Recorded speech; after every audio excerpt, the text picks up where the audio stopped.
Uy, ano na bang ginagawa mo dyan sa basurahan? Oo nga, kanina ka pa dyan eh.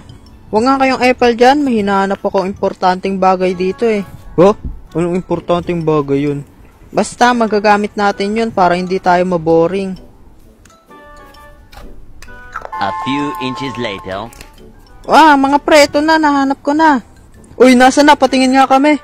Ito na, nahanap ko na. Ang lata! Seryoso kaya na yun? Oo nga, paano matatanggal ng lata kaburingan natin? Tanga ba kayo? Syempre gagamitin natin to sa paglalaro ng tubang preso. Ha? Ayaw nga namin, ang init-init eh. Ano ba yan? Nagpakahirap ako maghanap ng lata eh, tas ayaw nyo maglaro. Sino ba kasi nagsabi sa'yo maghanap ka ng lata? Ano ba yan? Sige, kapag pumayag kayo maglaro, ililibre ko kayo ng soft drinks pagtapos.